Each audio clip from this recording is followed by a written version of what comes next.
سورۃ الذاریات، سورہ ذاریات کا تعارف۔ مقام نزول، سورہ ذاریات مکہ مکرمہ میں نازل ہوئی ہے۔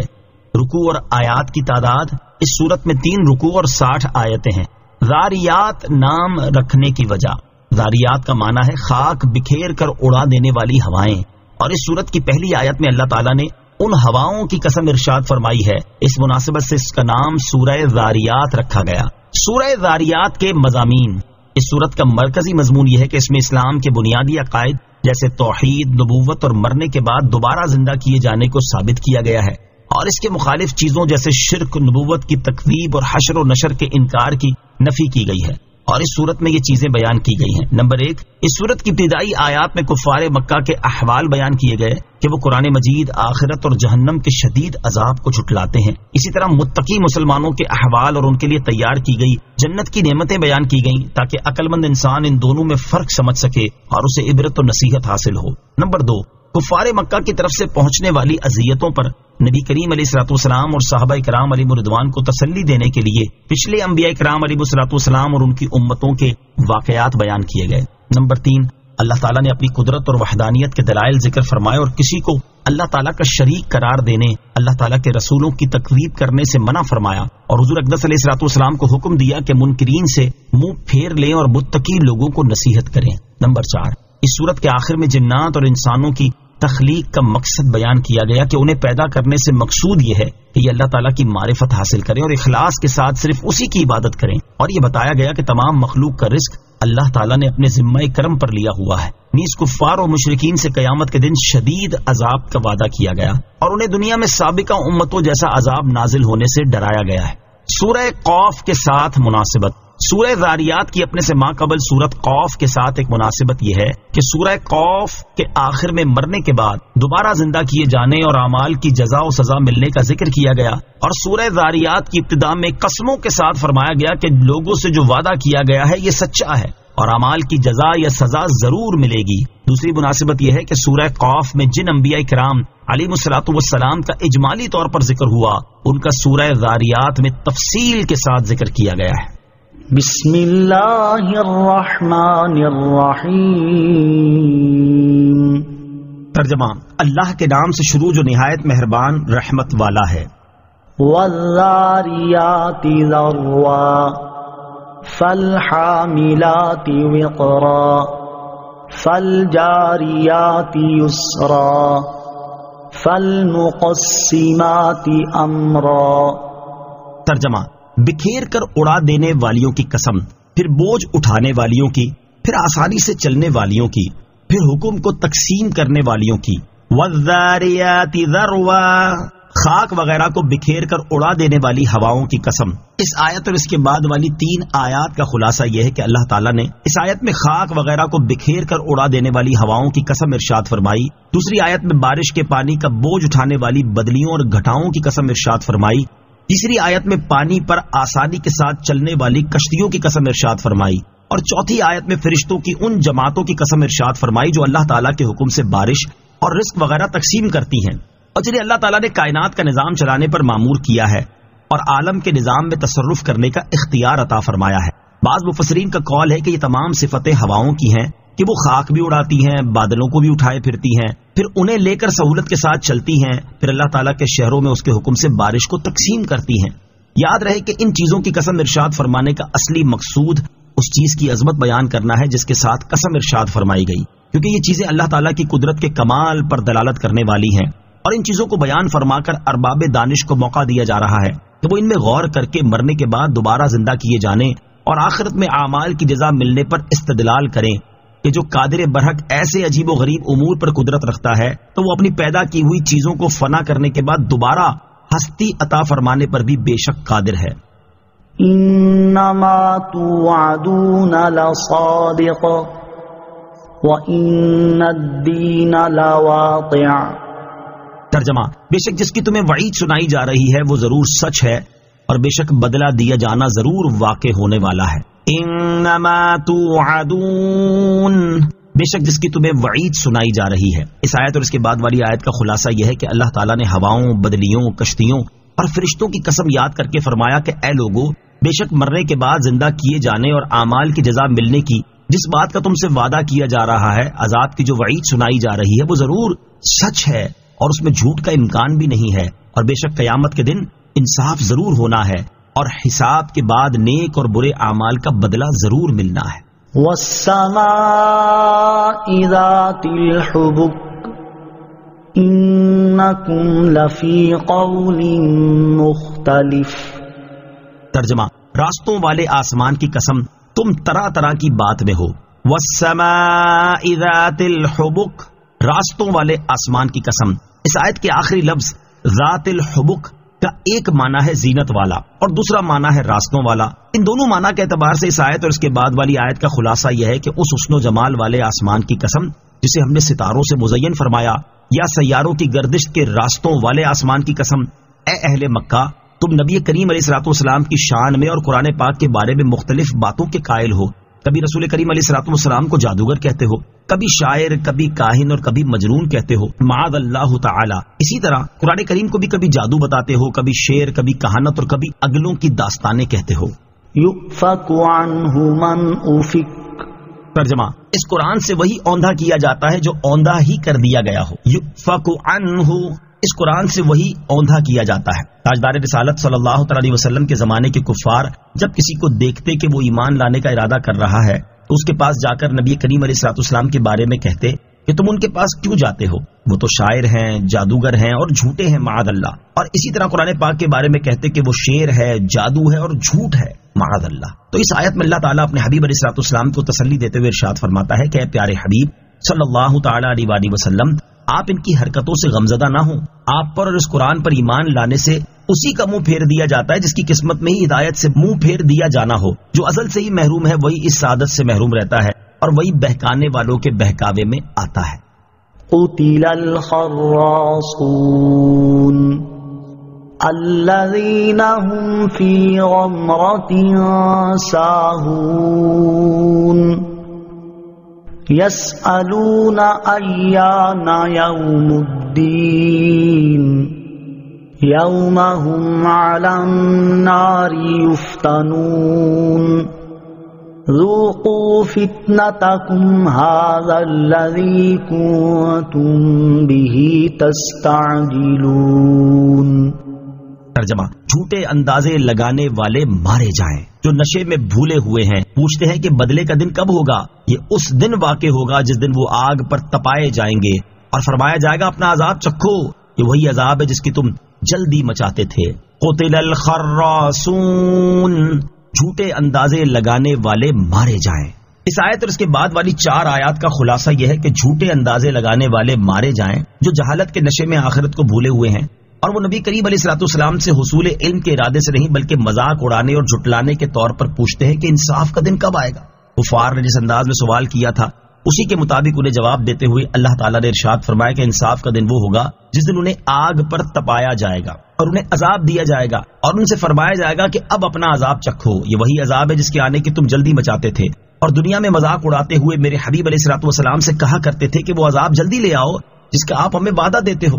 ان آیات سے اللہ تعالیٰ کی بارگاہ میں حضور اقدس علیہ الصلوۃ والسلام کا مقام اور مرتبہ بھی ظاہر ہوتا ہے کہ جب کفار نے آپ علیہ الصلوۃ والسلام کی شان میں گستاخی کی تو اللہ تعالیٰ نے خود بڑے پرجلال انداز میں کفار کو ان کی گستاخی کا جواب دیا۔ سبحان اللہ۔ ان المتقین فی جنات وعیون آخذین ما آتاہم ربهم انہم کانوا قبل ذلک محسنین۔ ترجمہ، بے شک پرہیزگار لوگ باغوں اور چشموں میں ہوں گے اپنے رب کی عطائیں لیتے ہوئے، بے شک وہ اس سے پہلے نیکیاں کرنے والے تھے۔ ان المتقین، بے شک پرہیزگار۔ کفار کا انجام بیان فرمانے کے بعد اس آیت سے اللہ تعالیٰ نے پرہیزگار لوگوں کا انجام بیان فرمایا ہے۔ چنانچہ اس آیت اور اس کے بعد والی آیت کا خلاصہ یہ ہے کہ بے شک پرہیزگار لوگ ان باغوں میں ہوں گے جن میں لطیف چشمے جاری ہیں اور اللہ تعالیٰ انہیں جو کچھ عطا فرمائے گا اسے راضی خوشی قبول کرتے ہوں گے۔ بے شک وہ جنت میں داخل ہونے سے پہلے دنیا میں نیک کام کرتے تھے، اسی لیے انہیں یہ عظیم کامیابی نصیب ہوئی۔ نیک اعمال آخرت کی عظیم کامیابی حاصل ہونے کا ذریعہ ہے۔ اس سے معلوم ہوا کہ دنیا میں کیے ہوئے نیک اعمال آخرت کی عظیم کامیابی یعنی جنت اور اس کی نعمتیں ملنے کا ذریعہ ہیں۔ لہذا ہر مسلمان کو چاہیے کہ وہ اپنے گناہوں سے توبہ کرتا رہے اور نیک اعمال کی کثرت کرے تاکہ دنیا و آخرت کی سرفرازی نصیب ہو۔ نیک اعمال کرنے والوں کے بارے میں ارشاد باری تعالیٰ ہے، للذین احسنوا الحسنى وزیادہ ولا يرهق وجوہہم قتر ولا ذلہ اولئک اصحاب الجنہ ہم فیہا خالدون۔ ترجمہ، بھلائی کرنے والوں کے لیے بھلائی ہے اور اس سے بھی زیادہ ہے، اور ان کے منہ پر نہ سیاہی چھائی ہوگی اور نہ ذلت، یہی جنت والے ہیں، وہ اس میں ہمیشہ رہیں گے۔ اور حضرت جابر بن عبداللہ رضی اللہ تعالیٰ عنہ فرماتے ہیں، حضور پر نور صلی اللہ تعالیٰ علیہ وآلہ وسلم نے ہمیں خطبہ دیتے ہوئے ارشاد فرمایا، اے لوگو، مرنے سے پہلے اللہ تعالیٰ کی بارگاہ میں اپنے گناہوں سے توبہ کر لو اور مصروف ہو جانے سے پہلے نیک اعمال کرنے میں جلدی کر لو، اور ذکر کی کثرت سے اپنے اور اپنے رب عز و جل کے درمیان تعلق پیدا کر لو۔ اسی طرح ظاہری اور پوشیدہ طور پر صدقہ دیا کرو تو تمہیں رزق بھی دیا جائے گا، تمہاری مدد بھی کی جائے گی اور تمہارے نقصان کی تلافی بھی کی جائے گی۔ اللہ تعالی ہمیں گناہوں سے بچنے اور نیک اعمال کرتے رہنے کی توفیق عطا فرمائے، آمین۔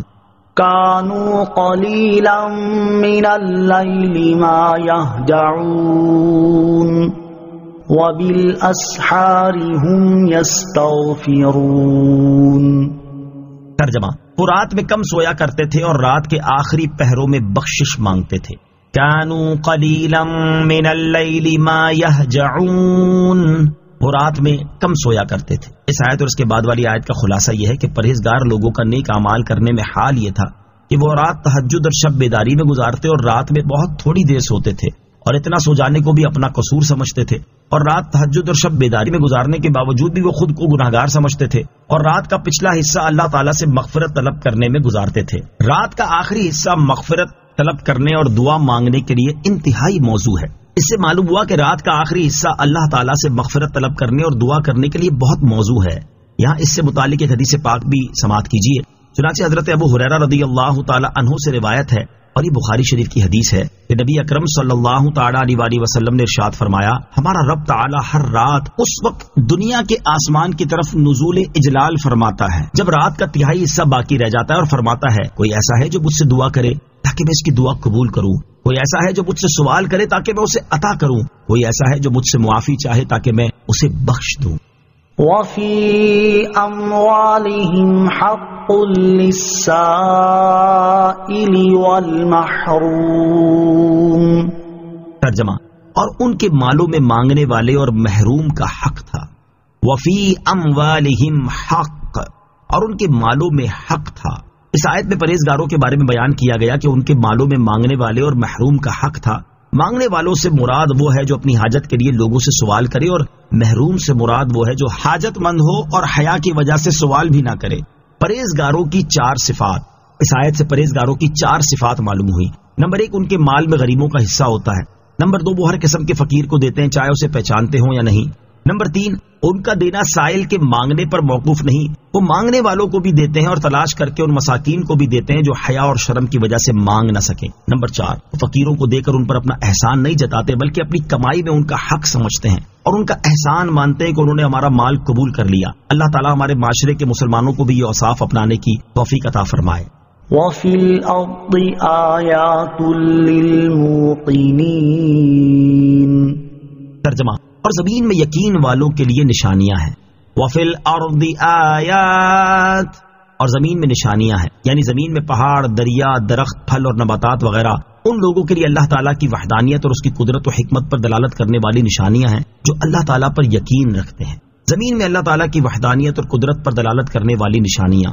زمین میں اپنی وحدانیت اور قدرت پر دلالت کرنے والی نشانیوں کی تفصیل بیان کرتے ہوئے ایک اور مقام پر اللہ تعالیٰ نے ارشاد فرمایا، وَهُوَ الَّذِي مَدَّ الْأَرْضَ وَجَعَلَ فِيهَا رَوَاسِيَ وَأَنْهَارًا وَمِن كُلِّ الثَّمَرَاتِ جَعَلَ فِيهَا زَوْجَيْنِ اثْنَيْنِ يُغْشِي اللَّيْلَ النَّهَارَ إِنَّ فِي ذَلِكَ لَآيَاتٍ لِقَوْمٍ يَتَفَكَّرُونَ وَفِي الْأَرْضِ قِطَعٌ مُتَجَاوِرَاتٌ وَجَنَّاتٌ مِّنْ أَعْنَابٍ وَزَرْعٌ وَنَخِيلٌ صِنْوَانٌ وَغَيْرُ صِنْوَانٍ يُسْقَىٰ بِمَاءٍ وَاحِدٍ وَنُفَضِّلُ بَعْضَهَا عَلَىٰ بَعْضٍ فِي الْأُكُلِ ان فی ذلک لآیات لقوم یعقلون۔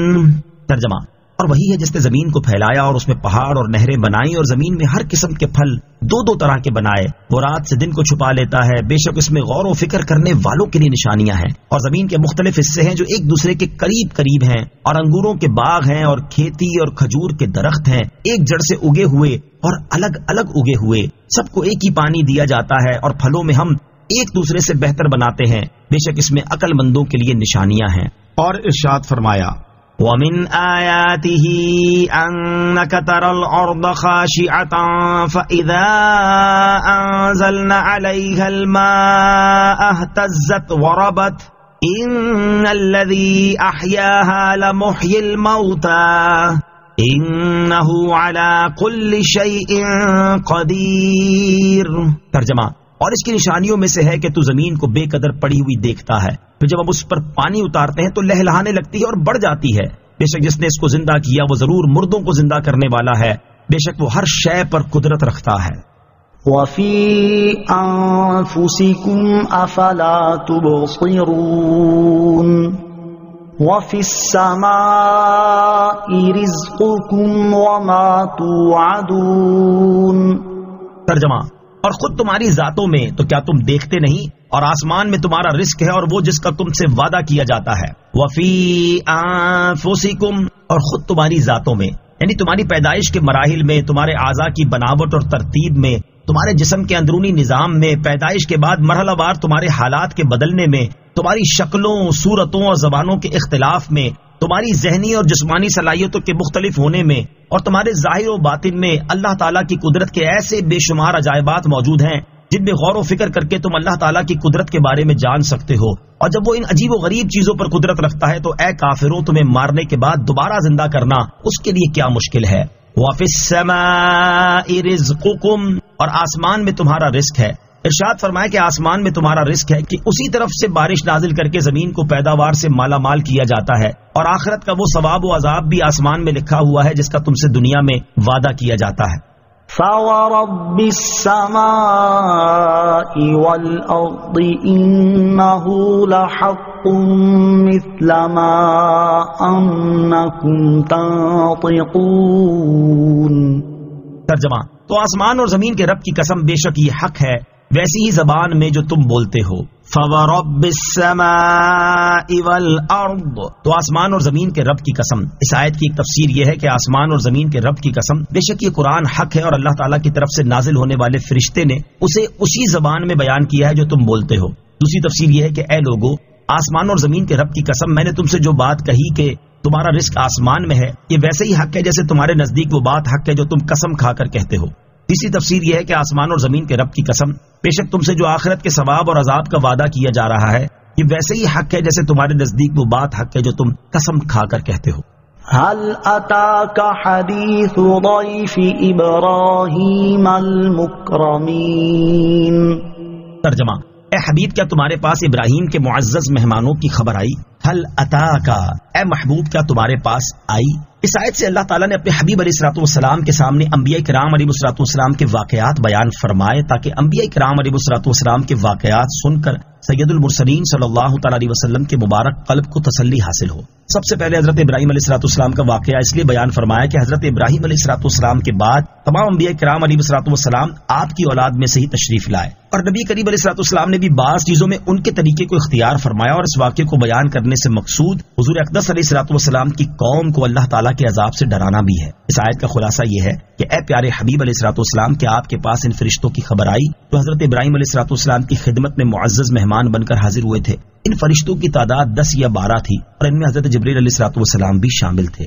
نوٹ یاد رہے کہ یہ واقعہ پارہ نمبر 14 کے رکوع نمبر 3 اور 4 میں بھی گزر چکا ہے۔ إذ دخلوا عليه فقالوا سلاما قال سلام قوم منكرون۔ ترجمہ، جب وہ اس کے پاس آئے تو کہا سلام، ابراہیم نے فرمایا سلام، اجنبی لوگ ہیں۔ اذ دخلوا علیہ، جب وہ اس کے پاس آئے، جب فرشتے حضرت ابراہیم علیہ الصلوۃ والسلام کے پاس آئے تو انہوں نے کہا سلام۔ حضرت ابراہیم علیہ الصلوۃ والسلام نے بھی جواب میں سلام فرمایا اور کہا کہ یہ اجنبی لوگ ہیں۔ یا آپ نے دل میں فرمایا کہ میں ان سے واقف نہیں؟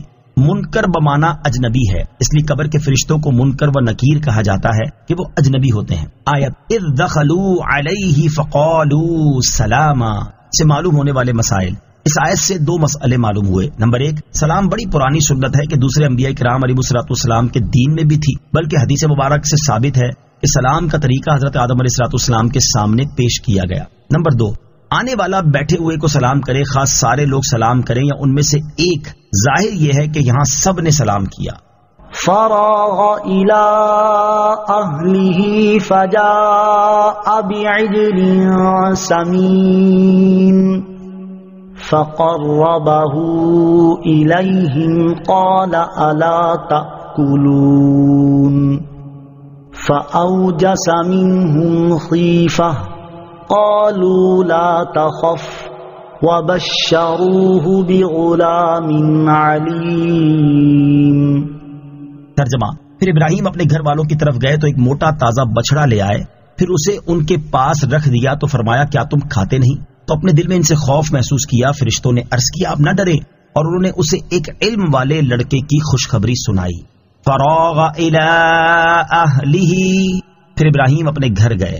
اس آیت اور اس کے بعد والی دو آیات کا خلاصہ یہ ہے کہ سلام کے بعد حضرت ابراہیم علیہ الصلوۃ والسلام اپنے گھر تشریف لے گئے اور ایک موٹا تازہ اور نفیس بچڑا بھون کر لے آئے، پھر اسے ان مہمانوں کے پاس رکھ دیا تاکہ اسے کھائیں، اور یہ میزبان کے آداب میں سے ہے کہ مہمان کے سامنے کھانا پیش کرے۔ جب ان فرشتوں نے نہ کھایا تو حضرت ابراہیم علیہ الصلوۃ والسلام نے فرمایا کیا تم کھاتے نہیں؟ فرشتوں نے کوئی جواب نہ دیا تو آپ علیہ الصلوۃ والسلام نے اپنے دل میں ان سے خوف محسوس کیا۔ حضرت عبداللہ ابن عباس رضی اللہ تعالیٰ عنہما فرماتے کہ اس وقت آپ کے دل میں یہ بات آئی کہ یہ فرشتے ہیں اور عذاب کے لیے بھیجے گئے ہیں۔ چنانچہ حضرت ابراہیم علیہ الصلوۃ والسلام کا خوف دیکھ کر فرشتوں نے عرض کی آپ ڈرے نہیں، ہم اللہ تعالیٰ کے بھیجے ہوئے ہیں۔ اور اس کے بعد ان فرشتوں نے حضرت ابراہیم علیہ الصلوۃ والسلام کو ایک علم والے لڑکے کی خوشخبری سنائی۔ فأقبلت امرأته في صرة فصكت وجهها وقالت عجوز عقيم قالوا كذلك قال ربك إنه هو الحكيم العليم۔ ترجمہ، تو ابراہیم کی بیوی چلاتی ہوئی آئی، پھر اپنے چہرے پر ہاتھ مارا اور کہا کیا بوڑھی مانج عورت بچہ جنے گی؟ فرشتوں نے کہا تمہارے رب نے یوں ہی فرمایا ہے، بے شک وہی حکمت والا علم والا ہے۔ فَأَقْبَلَتِ امْرَأَتُهُ فِي صَرَّةٍ، تو ابراہیم کی بیوی چلاتی ہوئی آئی۔ اس آیت اور اس کے بعد والی آیت کا خلاصہ یہ ہے کہ جب فرشتوں نے حضرت ابراہیم علیہ الصلوۃ والسلام کو علم والے لڑکے کی خوشخبری سنائی تو یہ بات آپ علیہ الصلوۃ والسلام کی زوجہ حضرت سارہ رضی اللہ تعالی عنہا نے بھی سن لی۔ اس پر آپ رضی اللہ تعالی عنہا چلاتی ہوئی آئی اور حیرت سے اپنے چہرے پر ہاتھ مارتے ہوئے کہا کیا وہ عورت بچہ جنے گی جو 90 یا 99 برس کی بوڑھی ہے اور اس کے ہاں کبھی بچہ پیدا نہیں ہوا؟ اس بات سے ان کا مطلب یہ تھا کہ ایسی حالت میں بچہ ہونا انتہائی تعجب کی بات ہے۔ فرشتوں نے کہا جو بات ہم نے کہی آپ کے رب عز و جل نے یوں ہی فرمایا ہے، بے شک وہی اپنے افعال میں حکمت والا ہے اور اس سے کوئی چیز پوشیدہ نہیں۔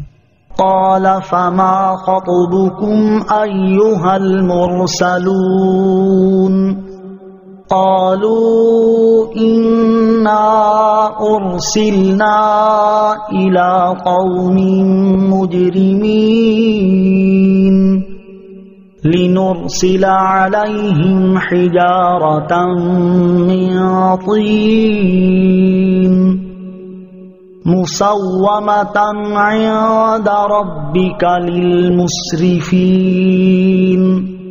ترجمہ، ابراہیم نے فرمایا تو اے بھیجے ہوئے فرشتوں پھر تمہارا کیا مقصد ہے؟ انہوں نے کہا بے شک ہم ایک مجرم قوم کی طرف بھیجے گئے ہیں تاکہ ان پر گارے کے پتھر برسائیں جن پر تمہارے رب کے پاس حد سے بڑھنے والوں کے لیے نشان لگائے ہوئے ہیں۔ قال، ابراہیم نے فرمایا۔ اس آیت اور اس کے بعد والی 3 آیات کا خلاصہ یہ ہے کہ جب حضرت ابراہیم علیہ الصلوۃ والسلام جان گئے کہ آنے والے مہمان فرشتے ہیں تو آپ علیہ الصلوۃ والسلام نے ان سے فرمایا اے فرشتوں کیا تم صرف بیٹے کی بشارت دینے آئے ہو یا اس کے علاوہ تمہارا اور بھی کوئی کام ہے؟ فرشتوں نے جواب دیا کہ ہم حضرت لوط علیہ الصلوۃ والسلام کی مجرم قوم کی طرف بھیجے گئے ہیں تاکہ ان کی بستیوں کو الٹ پلٹ کرنے کے بعد ان پر گارے کے بنائے ہوئے پتھر چھوڑیں جن پر آپ کے رب عز و جل کی طرف سے حد سے بڑھنے والوں کے لیے نشان لگائے ہوئے ہیں۔ مفسرین فرماتے کہ ان پتھروں پر ایسے نشان تھے جن سے معلوم ہوتا تھا کہ یہ دنیا کے پتھروں میں سے نہیں ہے، اور بعض مفسرین نے فرمایا کہ ہر ایک پتھر پر اس شخص کا نام لکھا ہوا تھا جو اس پتھر سے ہلاک کیا جانے والا تھا۔ فأخرجنا من كان فيها من المؤمنين فما وجدنا فيها غير بيت من المسلمين. ترجمہ: تو ہم نے اس شہر میں موجود ایمان والوں کو نکال لیا تو ہم نے وہاں ایک ہی گھر مسلمان پایا. فاخرجنا، تو ہم نے نکال لیا. اس آیت اور اس کے بعد والی آیت کا خلاصہ یہ ہے کہ جب اس شہر پر عذاب آیا جس میں حضرت لوط علیہ الصلوۃ والسلام کی قوم کے لوگ آباد تھے، تو پہلے حضرت لوط علیہ الصلوۃ والسلام اور ان پر ایمان لانے والے حضرات کو اللہ تعالیٰ نے نکال لیا، اور اس شہر میں ایک ہی گھر کے لوگ مسلمان تھے. ایک قول یہ ہے کہ وہ حضرت لوط علیہ الصلوۃ والسلام اور آپ کی دونوں صاحبزادیاں تھیں، اور ایک قول یہ ہے کہ حضرت لوط علیہ الصلوۃ والسلام اور ان کے اہل بیت میں سے جن لوگوں نے نجات پائی ان کی تعداد 13 تھی. وَتَرَكْنَا فِيهَا آيَةً لِّلَّذِينَ يَخَافُونَ الْعَذَابَ الْأَلِيمَ. ترجمہ: اور ہم نے اس میں ان لوگوں کے لیے نشانی باقی رکھی جو دردناک عذاب سے ڈرتے ہیں. وَتَرَكْنَا فِيهَا آيَةً، اور ہم نے اس میں نشانی باقی رکھی، یعنی ہم نے حضرت لوط علیہ الصلوۃ والسلام کی قوم کے اس شہر میں کافروں کو ہلاک کرنے کے بعد ان کی تباہی اور بربادی کی نشانی ان لوگوں کے لیے باقی رکھی جو دردناک عذاب سے ڈرتے ہیں، تاکہ وہ اس سے عبرت حاصل کریں اور ان لوگوں جیسے افعال کرنے سے باز رہیں. اور وہ نشانی ان کے اجڑے ہوئے شہر تھے، یا وہ پتھر تھے جن سے وہ ہلاک کیے گئے، یا وہ کالا بدبودار پانی تھا جو اس سرزمین سے نکلا تھا. لواطت کرنے اور اس کی ترغیب دینے والوں کے لیے نشان عبرت. حضرت لوط علیہ الصلوۃ والسلام کی قوم جس جرم کی بنا پر تباہ و برباد کر دی گئی اور دنیا میں انہیں عبرت کا نشان بنا دیا گیا، وہ مردوں کا آپس میں اور لڑکوں کے ساتھ بدفعلی کرنا تھا.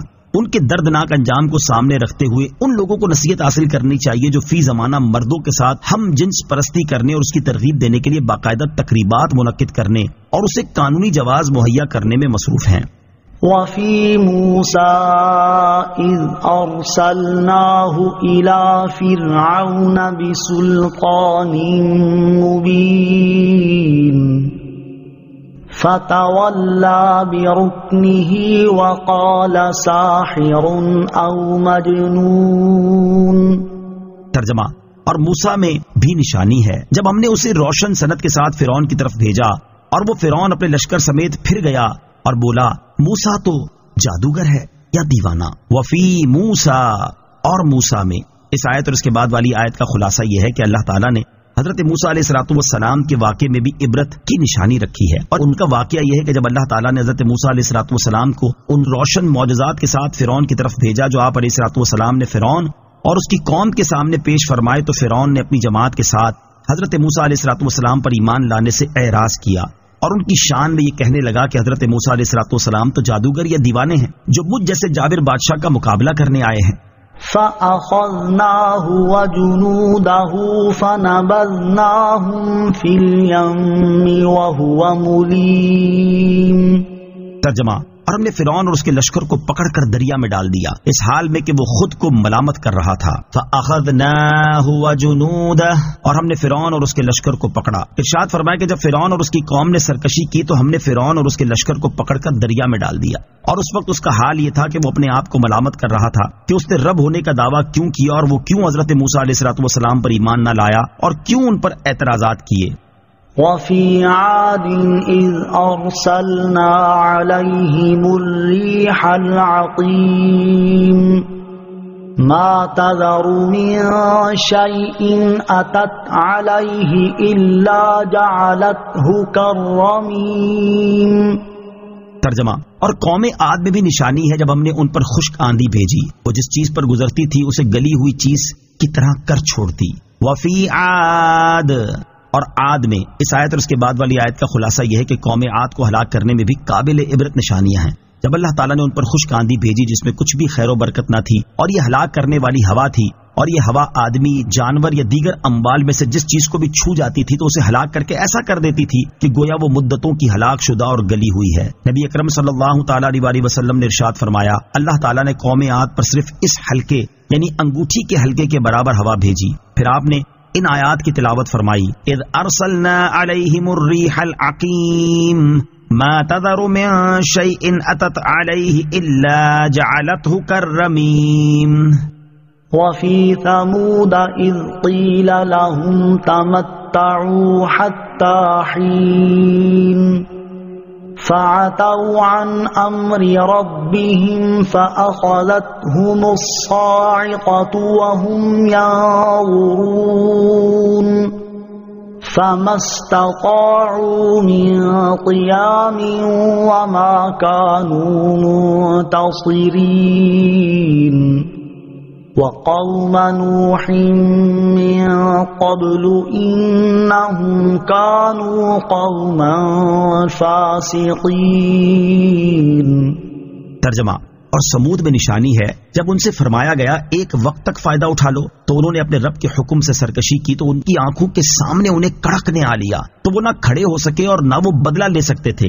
اور ان سے پہلے قوم نوح کو ہلاک فرمایا، بے شک وہ فاسق لوگ تھے. وفی ثمود، اور سمود میں. اس آیت اور اس کے بعد والی 2 آیات کا خلاصہ یہ ہے کہ قوم سمود کو ہلاک کرنے میں بھی عبرت کی نشانیاں ہیں. جب انہوں نے اپنے رب عز و جل کے حکم سے سرکشی کی اور حضرت صالح علیہ السلام کو جھٹلایا اور ان کی اونٹنی کی رگیں کاٹ دی تو ان سے فرمایا گیا کہ 3 دن تک دنیا میں اپنی زندگی سے فائدہ اٹھا لو، یہی زمانہ تمہاری مہلت کا ہے. اور جب 3 دن گزر گئے تو ان کی آنکھوں کے سامنے انہیں کڑکنے آ لیا اور وہ ہولناک آواز کے عذاب سے ہلاک کر دیے گئے. اور عذاب نازل ہونے کے وقت نہ وہ کھڑے ہو کر بھاگ سکے اور نہ ہی وہ اس سے بدلہ لے سکتے تھے جس نے انہیں ہلاک کیا. وقوم نوح من قبل، اور ان سے پہلے قوم نوح کو ہلاک فرمایا، یعنی ہلاک کی جانے والی ان قوموں سے پہلے ہم نے حضرت نوح علیہ السلام کی قوم کو ہلاک کیا. اور انہیں ہلاک کرنے کی وجہ یہ تھی کہ وہ لوگ اللہ تعالیٰ کی قائم کردہ حدود سے تجاوز کر کے کفر اور گناہوں پر قائم رہے. والسماء بنيناها بأيد وإنا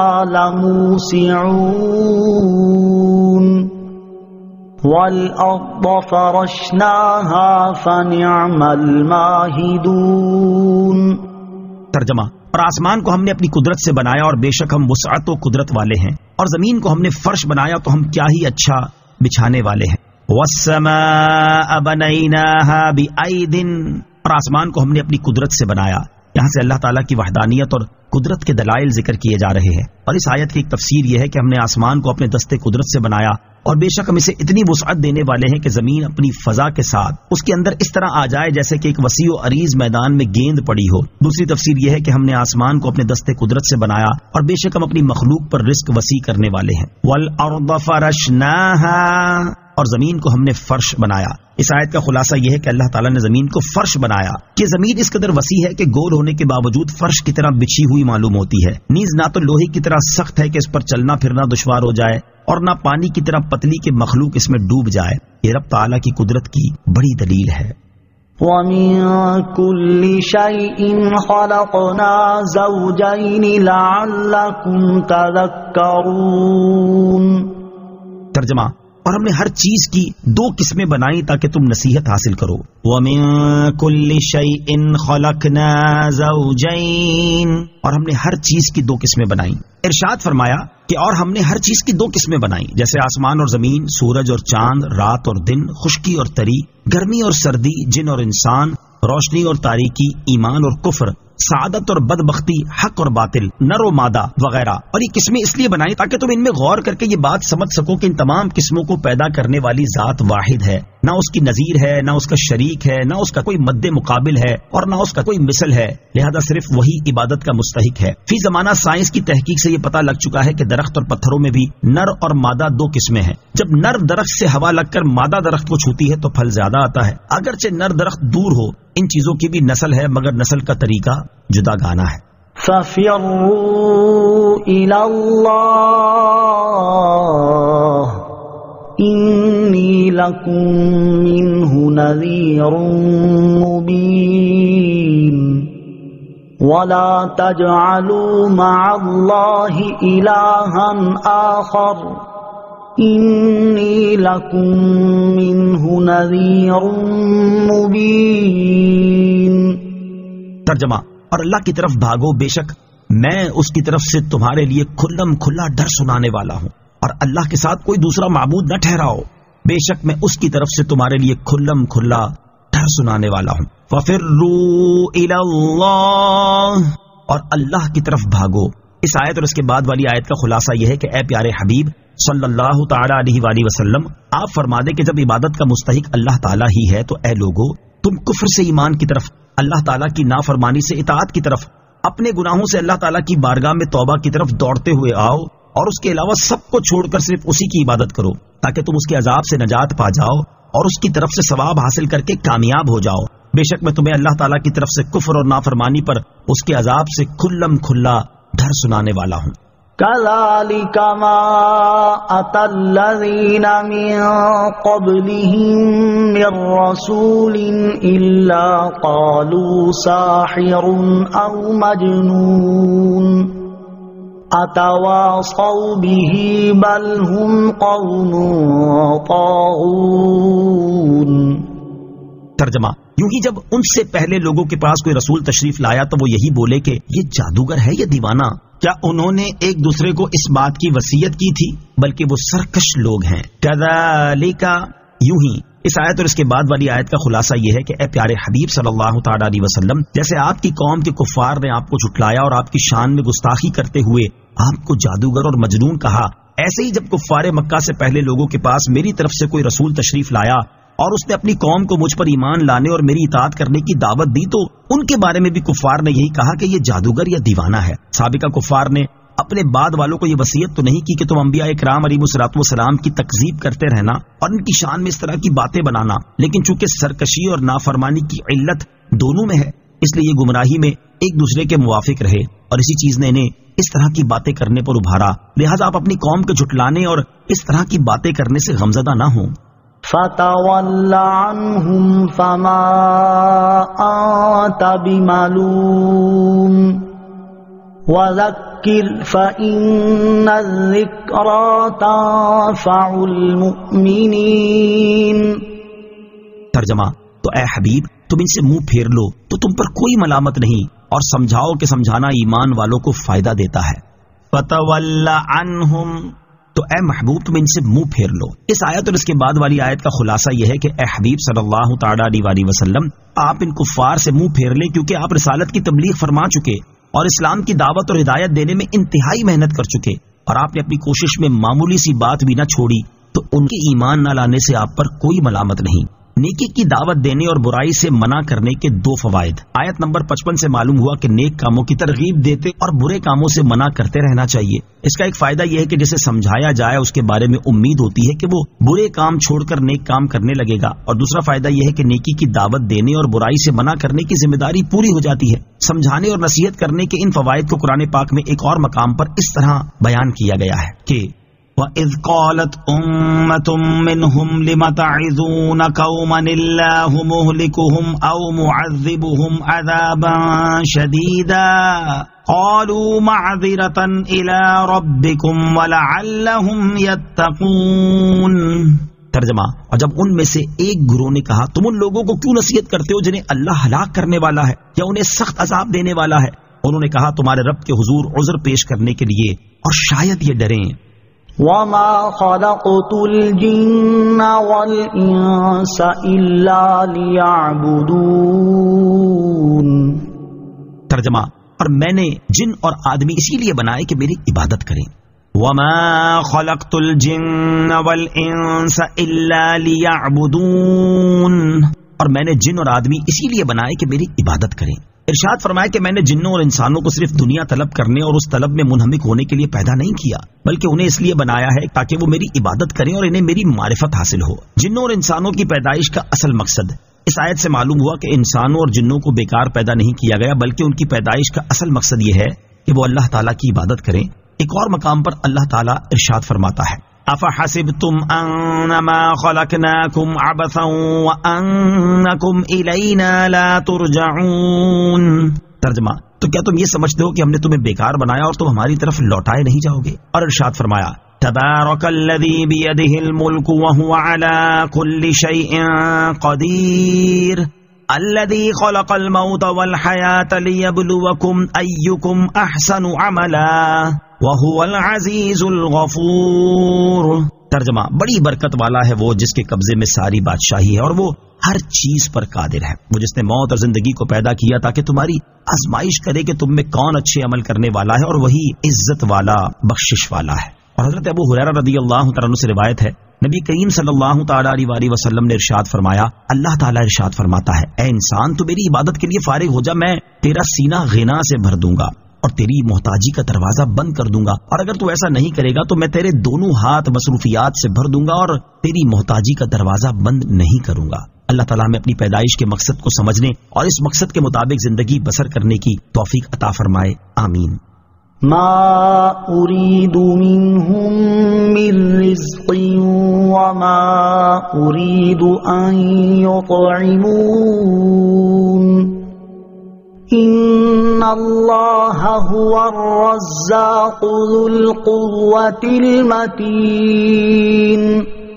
ترجمہ، میں ان سے کچھ رزق نہیں مانگتا اور نہ یہ چاہتا ہوں کہ وہ مجھے کھانا دیں، بے شک اللہ ہی بڑا رزق دینے والا، قوت والا، قدرت والا ہے۔ ما اريد منهم من رزق، میں ان سے کچھ رزق نہیں مانگتا۔ اس آیت اور اس کے بعد والی آیت کا خلاصہ یہ ہے کہ اللہ تعالیٰ کی اپنے بندوں کے ساتھ عادت کریمہ ایسی نہیں ہے جیسی بندوں کی اپنے غلاموں اور نوکروں کے ساتھ ہے، کیونکہ بندے اپنے پاس غلام اور نوکر اس لیے رکھتے ہیں تاکہ وہ معاشی معاملات میں ان کی مدد کریں، جبکہ اللہ تعالیٰ کی شان یہ ہے کہ وہ رزق یا کسی بھی معاملے میں بندوں کا محتاج نہیں، بلکہ ہر ایک کو رزق دینے والا اللہ تعالیٰ ہے اور سب کی روزی کا کفیل بھی وہی ہے۔ اور نہ ہی اللہ تعالیٰ بندوں سے یہ چاہتا ہے کہ وہ اس کی مخلوق کے لیے کھانا دیں، بے شک اللہ تعالیٰ ہی بڑا رزق دینے والا ہے، وہی ہر کسی کو رزق دیتا ہے، وہ قوت والا ہے، اسی لیے مخلوق تک رزق پہنچانے میں اسے کسی کی مدد کی ضرورت نہیں، اور رزق پیدا کرنے پر قدرت رکھنے والا ہے، سب کو وہی دیتا ہے اور سب کو وہی پالتا ہے۔ فَإِنَّ لِلَّذِينَ ظَلَمُوا ذَنُوبًا مِثْلَ ذَنُوبِ أَصْحَابِهِمْ فَلَا يَسْتَعْجِلُونَ فَوَيْلٌ لِّلَّذِينَ كَفَرُوا مِن يَوْمِهِمُ الَّذِي يُوعَدُونَ۔ ترجمہ، تو بے شک ان ظالموں کے لیے عذاب کا ایک حصہ ہے جیسے ان کے ساتھیوں کے عذاب کا حصہ تھا، تو یہ مجھ سے عذاب مانگنے میں جلدی نہ کریں، تو کافروں کے لیے ان کے اس دن سے خرابی ہے جس کی انہیں وعید سنائی جاتی ہے۔ فَإِنَّ لِلَّذِينَ ظَلَمُوا، تو بے شک ان ظالموں کے لیے، ارشاد فرمائے کہ بے شک ان ظالموں کے لیے جنہوں نے رسول کریم علیہ الصلوۃ والسلام کو چھٹلا کر اپنی جانوں پر ظلم کیا، ایسے ہی عذاب کا ایک حصہ ہے جیسے سابقہ امتوں کے کفار کا عذاب اور ہلاکت میں حصہ تھا، جو کہ انبیاء کرام علیہ الصلوۃ والسلام کو چھٹلانے میں ان کے ساتھی تھے۔ لہذا اگر میں نے ان سے قیامت تک کے لیے عذاب مؤخر کر دیا ہے تو انہیں چاہیے کہ مجھ سے عذاب نازل کرنے کی جلدی نہ کریں۔ آمنت باللہ صدق اللہ العظیم۔